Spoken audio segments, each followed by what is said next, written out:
Le petit matin Sud Radio, 5h-7h, Benjamin Glaise. Sud Radio, 6h41, c'est bon à savoir. Depuis 41 minutes, ça y est, la SNCF a mis en vente ses billets pour les vacances de Noël et c'est la dernière fois que vous pourrez utiliser vos chèques vacances en format papier. À partir du 1er janvier prochain, il faudra les dématérialiser. Comment faire ? On en parle avec vous, Simon Charles. Bonjour. Bonjour. Un grand merci d'être avec nous ce matin sur Sud Radio. Vous êtes le directeur du développement, du marketing et du digital de l'ANCV. L'ANCV, c'est l'Agence nationale pour les chèques vacances, justement. Déjà, pourquoi la SNCF a pris cette décision de ne plus accepter, bientôt à partir du 1er janvier, ces chèques vacances format papier ?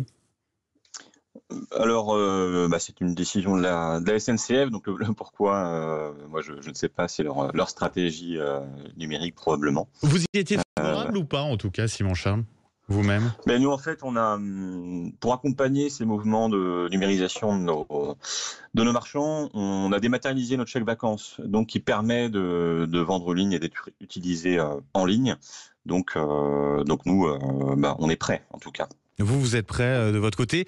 On a encore beaucoup de voyageurs, d'usagers de la SNCF qui les utilisent pour le moment, ces chèques vacances format papier.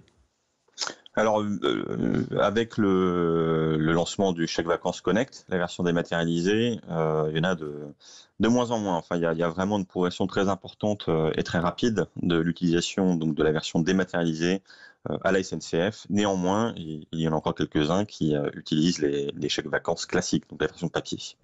Racontez-nous, expliquez-nous un petit peu comment ça marche. On a besoin de savoir si on a des chèques vacances format papier, comment on les dématérialise. Est-ce que c'est simple ou pas, Simon Charles ?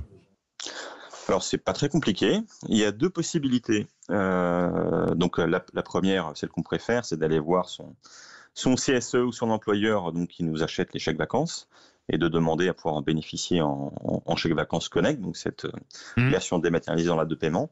Ou une deuxième possibilité qui est de les échanger. On appelle ça l'échange. Donc, il y a une procédure sur le site leguide.ncv.com et en suivant la procédure, en envoyant les chèques, on les transforme en chèque vacances Connect et ensuite ça permet de les utiliser en ligne notamment. Donc, ça veut dire qu'on peut clairement les échanger ? Oui, tout à fait. Nous, on va les récupérer, neutraliser la version papier et puis les transformer en chèque vacances Connect. Vous recevez un email pour télécharger une application, activer le compte et les chèques vacances et vous pouvez les utiliser.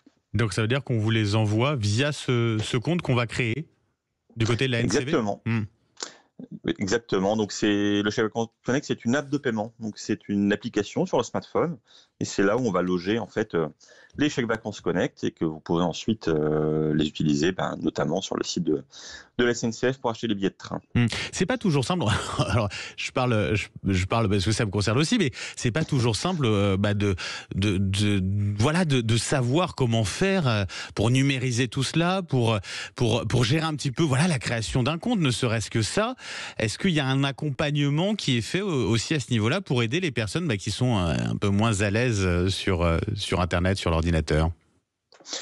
Il y a tout un tas de petites vidéos, de documents explicatifs qu'on transmet pour savoir comment les utiliser. Donc on transmet une information, mais le parcours en lui-même propose à chaque instant une explication assez claire de ce qu'il faut faire. Alors effectivement, c'est des parcours en tout cas, c'est quelque chose qu'il faut sécuriser. Donc il y a des procédures de sécurisation pour être sûr que ses chèques vacances soient bien protégés. Mais tout ça, c'est expliqué tout au long du parcours dans les emails qu'on envoie ou dans l'application elle-même. En ce qui concerne ces chèques vacances, alors là, on parle de la SNCF, on peut les utiliser de plein d'autres manières.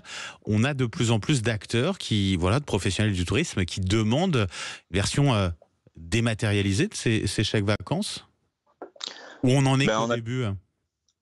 On en est, alors au début, on a déjà commencé, mais en fait, il y a de plus en plus d'acteurs qui se numérisent en eux-mêmes. Donc nous, on accompagne ce mouvement avec ce chèque vacances Connect.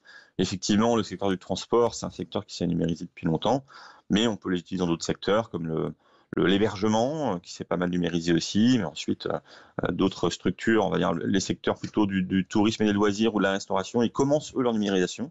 Donc la demande, elle commence un petit peu plus tard, mais il y a une demande qui est bien présente. Pour trouver toutes ces informations que vous nous avez données, Simon Charles, il y a un site internet de la NCV à nous communiquer, à nous donner ? Eh bien, c'est celui que j'évoquais tout à l'heure, un site qui s'appelle leguide.ncv.com. Ça présente en fait tout le réseau qui permet d'utiliser les chèques vacances et puis de faire son échange. Et après, on y met d'autres informations. Donc j'encourage à aller sur ce site. Bah oui, effectivement. Pour l'instant, en tout cas, on peut encore utiliser ces chèques vacances format papier pour prendre son train pour les vacances de Noël. Mais effectivement, donc à partir du 1er janvier prochain, il faudra les dématérialiser. Simon Charles, merci d'avoir été avec nous ce matin sur Sud Radio pour nous éclairer sur tous ces enjeux. Directeur du développement, du marketing et du digital à l'ANCV, donc l'Agence nationale pour les chèques vacances. Merci à vous, bonne journée. Merci, bonne journée.